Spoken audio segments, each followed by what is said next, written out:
I'm so glad that you're taking the time to learn about the home buying process. I know that it's a lot of information, but like I've said in all of my videos, that the more you educate yourself with the process, the easier and smoother it would be when you actually go through it. Hey, I'm Rose Gonzalez with the Gonzalez Real Estate Team, and in today's video, we're going to talk about what an earnest money deposit is, when it's needed, and some important information that you will need to know. An earnest money deposit, by definition, is a sum of money you put down to demonstrate your seriousness about buying a home.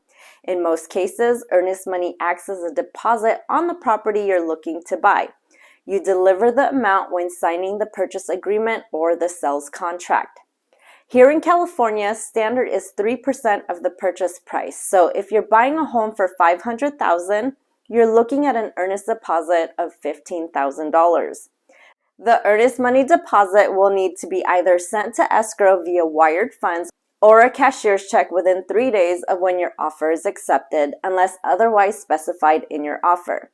This money will be kept with the escrow company throughout the transaction, and should everything go smoothly, your earnest money deposit will go towards your closing funds, which is your down payment and your closing costs. I know you probably heard me say smoothly. Yes, there's a few things that can actually put your earnest deposit at risk, so you will want to make sure you understand what those risks are. You're basically giving an earnest money deposit to show that you're serious about buying a home. And if you back out, this is something given to the sellers because they're losing out on other buyers and their time.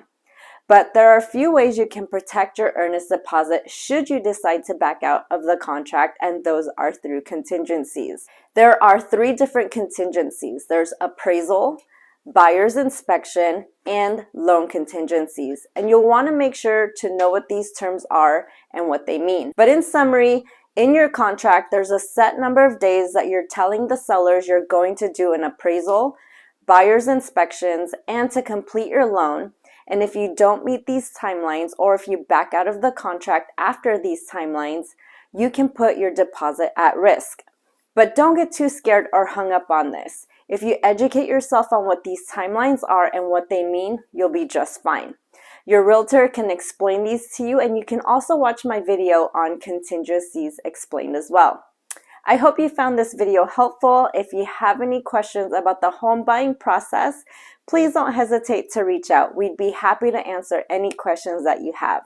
And of course, if you have not subscribed to our channel, please give a little love to that subscribe button, and we'll catch you on the next video. Stop looking at me. The earnest money deposit will be... Stop!